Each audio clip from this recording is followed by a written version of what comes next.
Welcome to Living Downstream, the Environmental Justice Podcast. I'm your host, Steve Mencher. This time, uranium, a toxic legacy at Redwater Pond Road.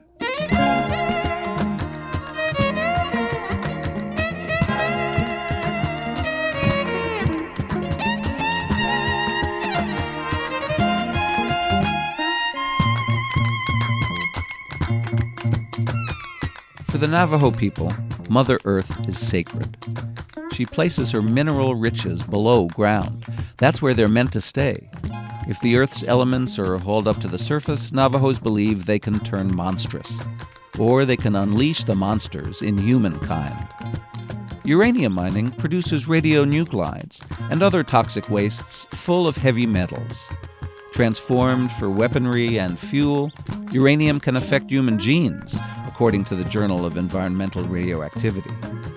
To get at uranium deep underground requires scouring the earth with chemicals to extract the ore. What's left are soils that blow contaminants through the air as dust and wastewater that seeps deep into underground aquifers and pollutes groundwater. The residents of Redwater Pond Road community in New Mexico have lived with uranium mining contamination for 50 years. They're sick of the mess and tired of being in a state of toxic limbo that the uranium industry bequeathed when it packed up and left. Producer Ellen Berkovich made several trips to Redwater Pond Road to visit this community, and she brings us the story.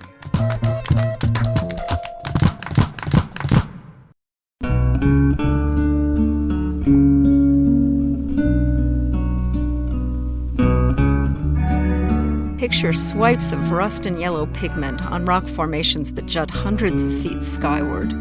The sun is hot. Streams race down dry washes in summer after the rains. Peterson Bell has lived here his entire life. It is a wonderful place to be. For me, this is my childhood. A big playground. I always tell these kids, these younger kids, the whole place is my playground. That's what I always say. And they would look at me. Really?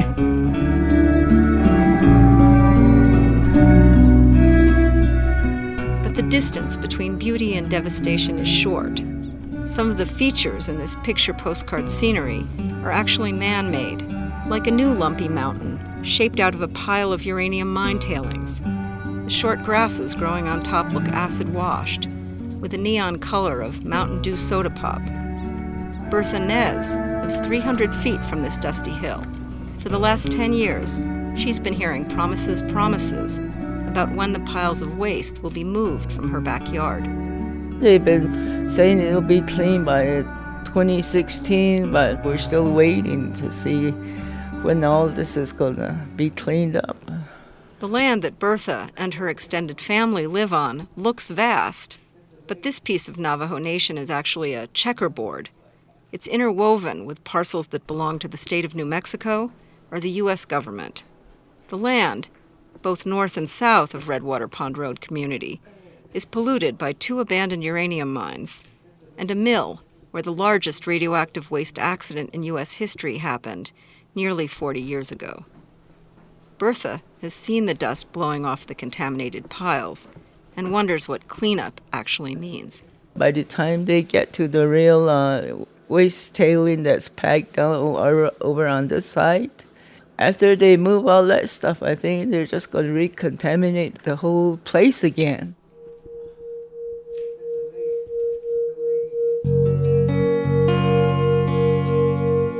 Teresita Kiana goes by Terry for short. She's 36. She was born and raised in the hamlet of Redwater Pond Road, but she doesn't get out here as often as she'd like to anymore. We're standing at the doorway of Peterson Bell's house. This is the house that I grew up in. This is my grandmother, my late Nolly's homestead, Catherine Duncan, and it's right across from real beautiful Mesa. And when I was a kid, I used to go up this Mesa and exercise, I guess. To the top? Yeah, all the way to the top. Terry moved with her husband and 4 kids to the city of Gallup in 2017. Peterson Bells lived alone in this house ever since.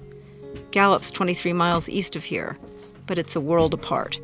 My name is Peterson Bell. I live at Redwater Pond Road, 31A.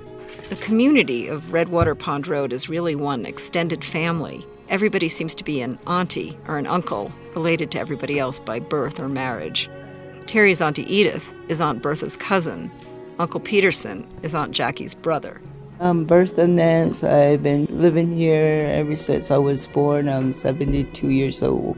My name is Edith Hood. I am from the Redwater Pond community, 12 miles north of Church Rock, which is east of Gallup, in the state of New Mexico.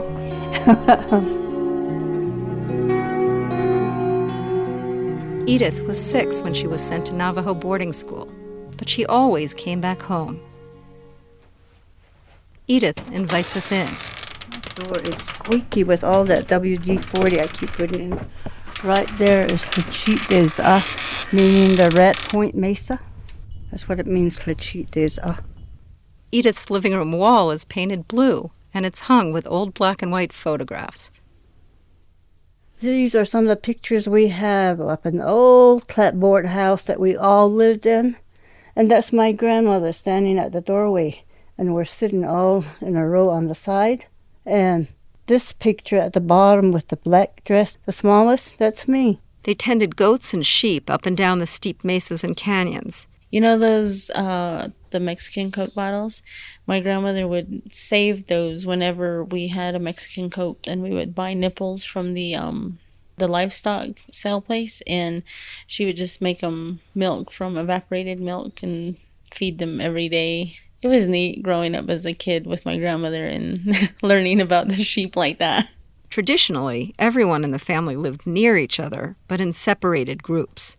Growing up, we had little camps. They call it camps, but they're all like so many families within that camp. And as of today, we have like 8 different camps in that little area. And from there, they have, their children, their grandchildren, and the whole slew of them. The ancestors are buried on the land. As we go outside, Terry points to an area of sacred ground. You see the little fenced-off area? Uh-huh. That's a burial ground. As children are born, they remove the umbilical cord, and usually they bury it at the horse corral or the sheep corral in the thought that they come back home to where they came from. Back at Peterson's house. Hi, Peterson. Hello, how you doing? I'm good. How are you? Okay. Peterson's house has a Navajo wall calendar and a wooden clock that occupies pride of place in this simple room. He sits on his bed beside the window, reminiscing about how Redwater Pond Road changed radically when he was about 17. One day, we just up and do our stuff and herd sheep, and then all of a sudden these people come in with all big trucks, and then they will drill down, I guess, to look for uranium, Uranium mining had started on Navajo Nation in the 1950s, but the heyday at Redwater Pond Road and nearby Pipeline Road was the 1970s to 80s. UNC, United Nuclear Corp., sunk the shaft for Northeast Church Rock Mine in 1968. Kerr-McGee Corporation ran what's now called Quivira Mine from 1972 to 1982. And in 1977, UNC opened a mill, too, to process the raw uranium ore it was mining across the street. We'll come back to this mill later on. The mines brought big changes, including jobs.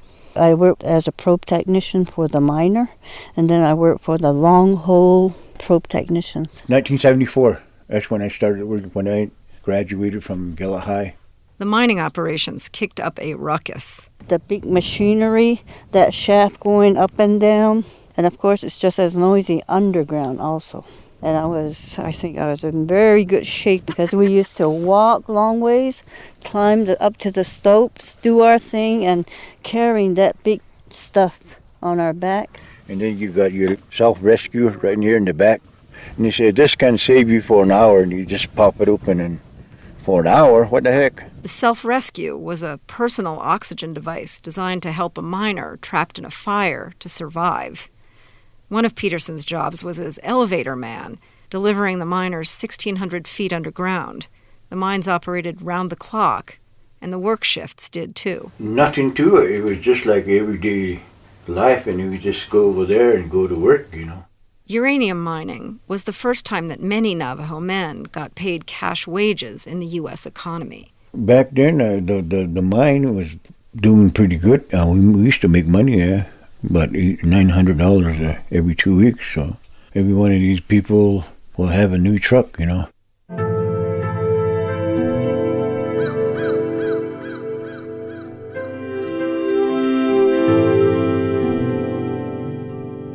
But no one talked about worker safety. Managers would pin the workers' uniforms with dosimeters, which lit up red when they got exposed to too much radiation. And they said, don't talk about it, just do your job, or you're going to get fired. Environmental safety practices were also non-existent. Pulling off to a flat patch of ground was as good a place as any to dump the tailings and the wastewater. You know where the road is?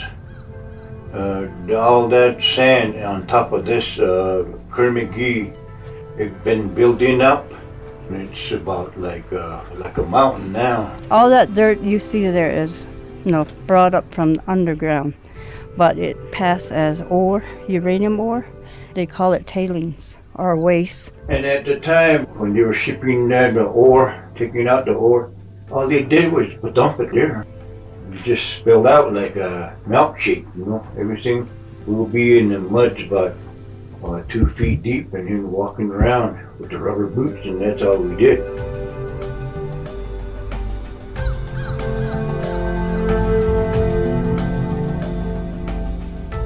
Terry's taking me on a tour. She was a little girl of just 4 or 5 when her grandmother worked at the mines. But Terry could see where they were working from the doorstep. It was just a few hundred yards away.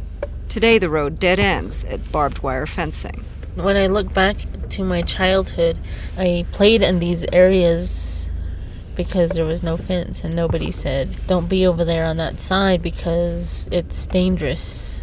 Nobody said that to me. And so I'm hoping that I don't have cancer when I get older, but it's something that I think about now. It kind of gets to me.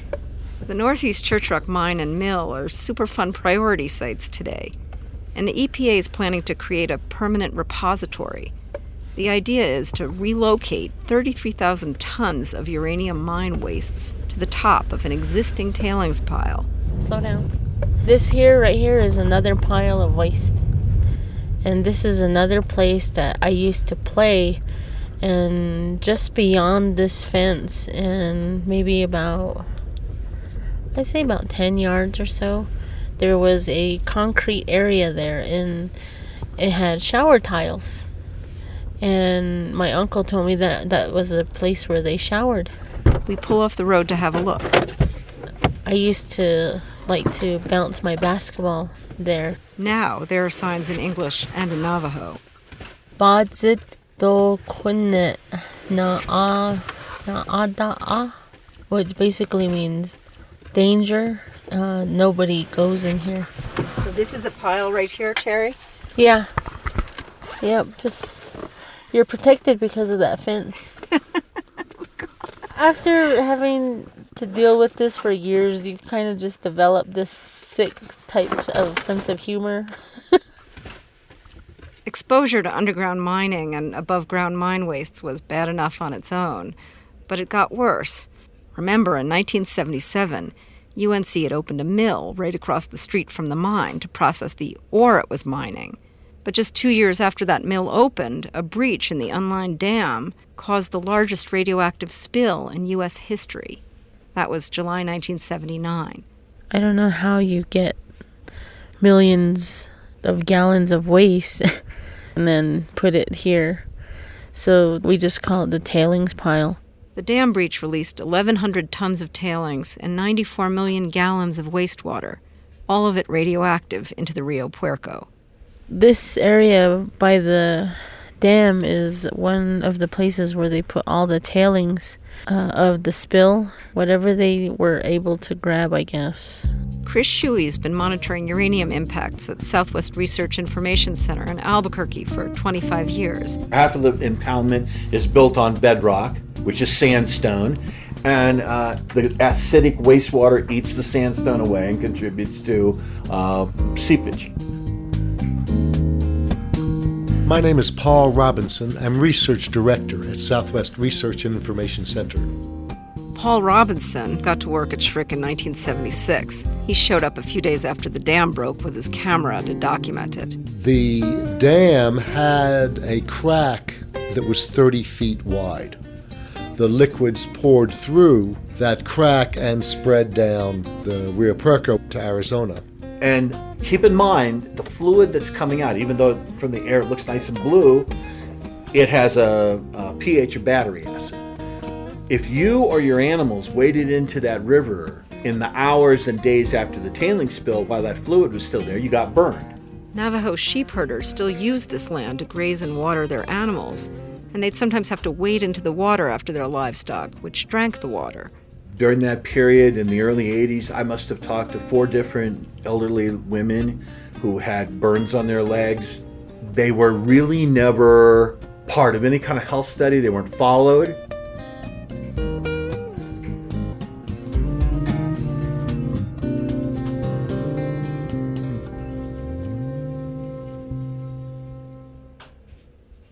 Single largest ever release of radioactive material in U.S. history. No study ever by government or any nonprofit agency on how it affected the health of the area's people and animals. And consider the sheer volume of pollution. This whole area, if you look at it, it's about maybe, I'm thinking about 6 football fields. Peterson figures that wearing the dog tag was the bare minimum of safety measures. When your dosimeter turned red, you'd be reassigned above ground for a couple weeks. And many of the Redwater Pond Road residents who worked as miners have already shown up sick. After working in the mines, I think that's where I would have gotten the bad thing I got. I was diagnosed with lymphoma back in 2006. It just happens today I go back for a checkup. And Peterson's mom died of fibrosis. You put a X-ray on her, and she had a clouded diaphragm right here in the lungs area. And he said, this needs to clear up before she can get better, but she never did get better. Peterson's health is also failing. On cold days like this, he feels awful. As you get older, it really gets to you. My eyes, everything. It hurts so much. The extended family of Redwater Pond Road community is surrounded by nearly 2 million cubic yards of mine wastes. But they're too small a population size on their own to make up a health impact study group. However, uranium-related health problems were found in 72% of 1,000 New Mexico miners who started working after 1971. These miners and millers have shown increased rates of kidney disease and lung, bronchial, and stomach cancers. Other studies show a correlation between uranium and increased risks of hypertension and autoimmune diseases. Navajo babies being born today have uranium in their urine. And several studies under the auspices of the Dene Project are ongoing to assess whether the uranium and heavy metals exposures are causing developmental delays in these children. Terry spent 2 of her pregnancies off the reservation, and those kids were born healthy. But with my son, during that pregnancy, I was mostly home in Redwater Pond. And when my son was born, he had a heart murmur. Livestock were born deformed too. We had a little baby goat that was born all with no hair on. And only lasted about 30 minutes, it died. Peterson's sheep herd has dwindled from 40 to just 2 today. He hikes up to their pen to feed them morning and evening. See, you hear them? They don't know you, and they're afraid. That's the reason why they make that whistle sound. Now we got a hay in there. I just tossed a little bit of hay for them. See, that the older one is Coming leading. back over. Come on. Come on, Squeak. I talk to them and they understand, see.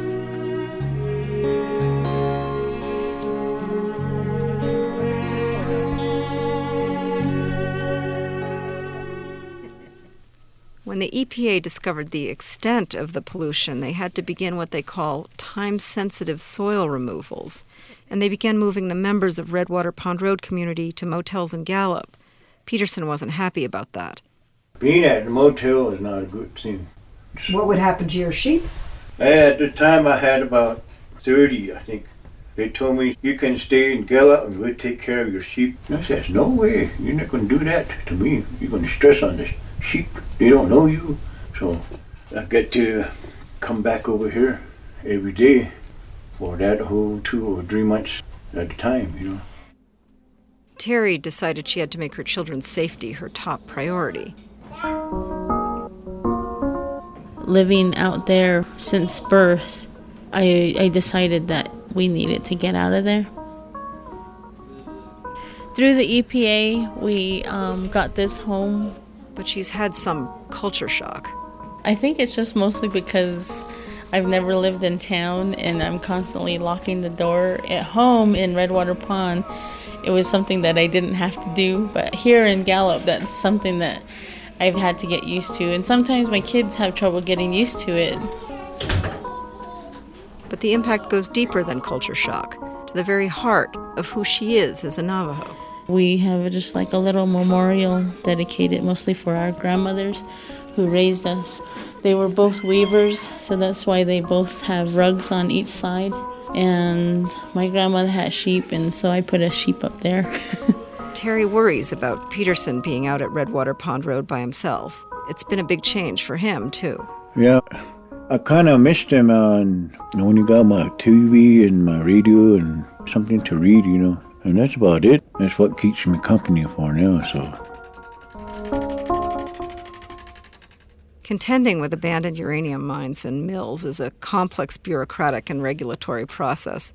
Even when there is a so-called responsible party, that responsible party is usually a successor company. For example, General Electric, GE, is the successor to UNC. So now GE is responsible to pay cleanup costs for the Northeast Church Rock mine and mill sites.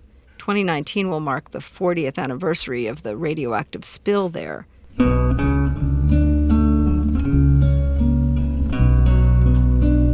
Mines and mills were, and still are, often located in remote and impoverished areas like Navajo Nation, where the people do not have political and economic clout. They couldn't stop the mining companies from polluting, and then they couldn't get the resulting pollution removed.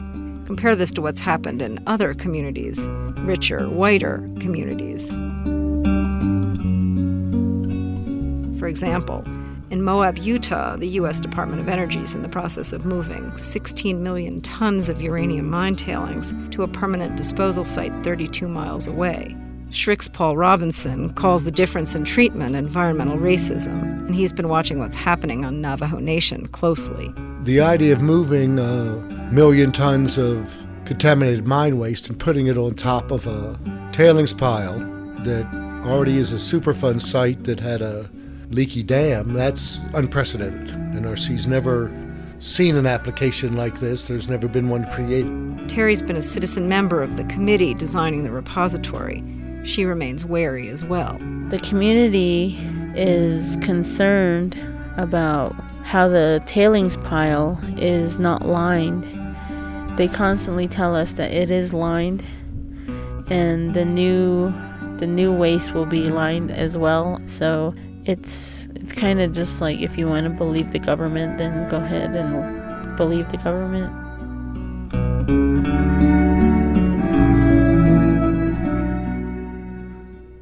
The community came together to put pressure on the U.S. EPA. They meet in person once a month. Peterson's going through a stack of 3-ring binders on his bed, each dedicated to various aspects of the cleanup. He's worried for practical reasons. If you delay more of this action of cleaning up, I don't have enough time for that. You know, I'm getting old every day, every year. Meanwhile, meeting attendance has gotten thinner. As EPA offers housing options down in Gallup, more and more in Terry's generation are saying yes and not coming back home anymore. The community is fractured by EPA's dividing each family and dealing with each of the families as individuals rather than allowing a community solution to be conceived. The breaking up of a community is damaging from a social and cultural standpoint, in addition to these problems of exposure. Increasingly, Redwater Pond Road seems like a community without a country. The Navajo Nation government's seen a nearly $600 million settlement. That's to treat about a fifth of the 523 abandoned uranium mines and mills inside its boundaries. But nobody knows whether community input will decide any of the uses of that money. The EPA's next step is to file the repository plans with the U.S. Nuclear Regulatory Commission. But how long it's going to take the NRC to give the go-ahead is also unknown. I asked Chris Shuey if he anticipates more delays. So 2020 may be optimistic. It's wholly unrealistic. The community is particularly frustrated because they'd actually proposed a solution, moving the entire community intact up to their ancestors' traditional summer camp, a place called Standing Black Tree Mesa. Katie, I'll pick you up in a few minutes. He said he's ready. It's a warm March morning, and we're going on a road trip up a steep dirt track to get there. I haven't been up here this way in a while. We ride with Annie Benally. This is where we used to come up and herd sheep, maybe 400 or 500 heads, goats and sheep. That's where we wanted to move to Black Tree Mesa. We're trying to hold on to it as long as we can. Many community members spent their childhoods here, herding sheep and goats on the high ground that made for good pasture. Edith's driving her truck with Peterson and her sister Jean perched on the tailgate.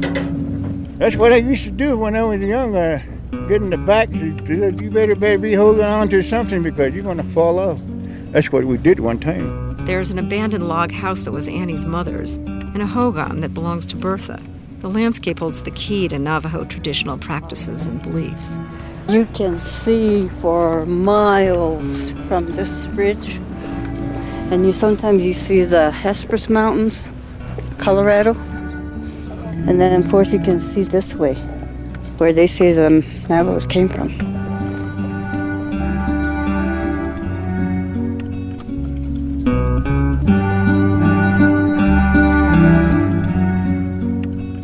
But they see the changes too. Oh man, you didn't have a road up there.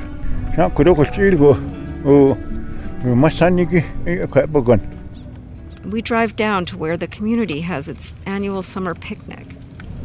I love those pine trees. The kids love and they miss coming up here. Can we go to the picnic ground? God, used to have tables right here. Somebody took your tables? Yeah, and benches. Oh man. They're shocked to see the summer furniture's been stolen. Yet it's obvious they feel joy to be up here together. We used to get together and eat here and then have fun all day long, and baseball here and the horseshoe there and volleyball and stuff like that. But neither the EPA nor its Navajo Nation counterparts is going to help them build a new community here on land that stayed clean because no mining was ever done here. The EPA says subsidizing it isn't an option because there's no water and power.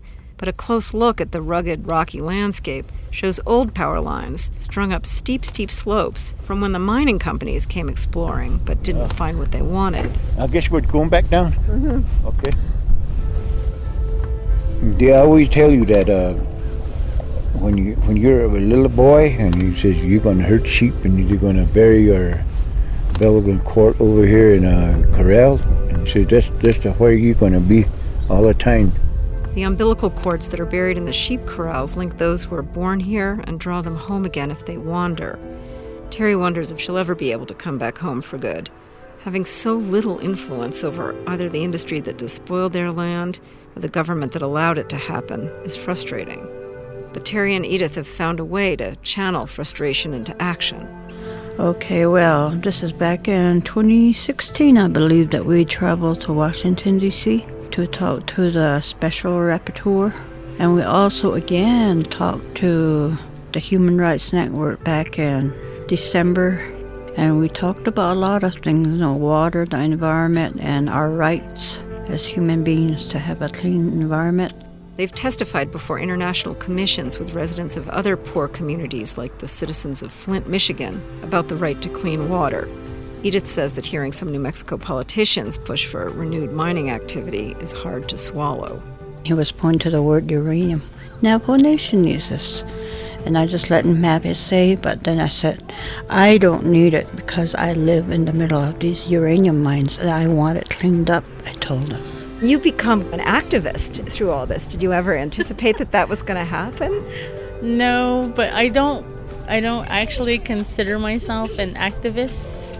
Mostly an advocate. I've been an advocate for my kids for 16 years. Why not just turn that over and, be an advocate for my community?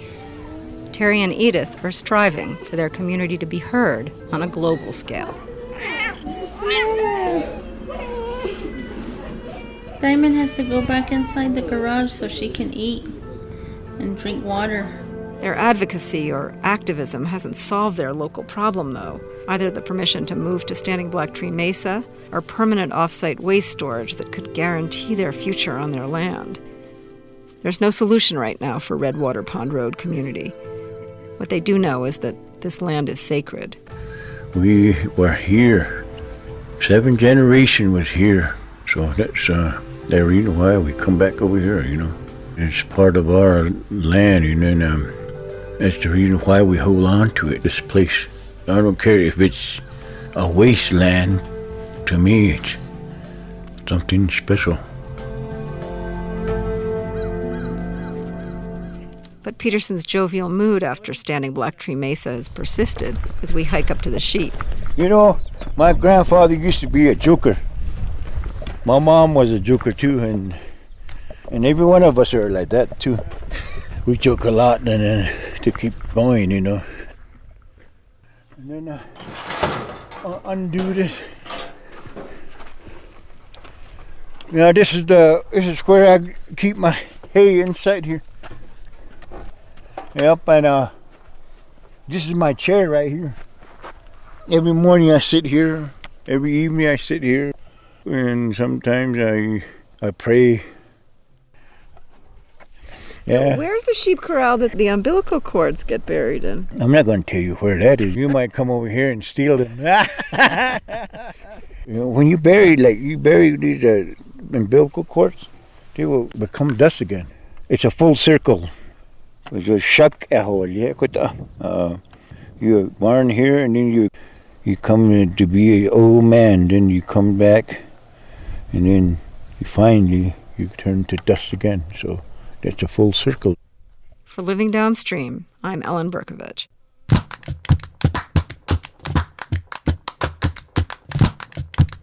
Uranium, a toxic legacy at Redwater Pond Road, was reported and produced by Ellen Berkovich. Story editing by Claire Schoen, who also mixed this program. Music this episode by Gordon Ark, Außenseiter, Martine de Boer, Analog by Nature, Stefan Kartenberg, and Death Convention Singers. That's all courtesy of ccmixter.org under a Creative Commons license. Full music credits can be found on our website. The Living Downstream theme music was written by David Schulman. Thanks to Autumn Chacon, Hannah Colton, Paul Ingalls, and KUNM. Engineering support from Anthony Garcia. I'm your host and senior producer, Steve Mencher. Darren Lachelle is the executive producer, and the president and CEO of Northern California Public Media is Nancy Dobbs.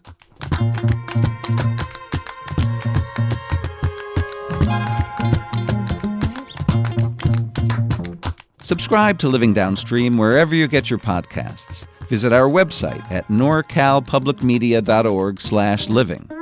And if you see environmental injustice in your community, write to us at living@norcalpublicmedia.org. Living Downstream thanks our sponsors who make this podcast possible. A list is available at norcalpublicmedia.org. See you next time on Living Downstream. Bye.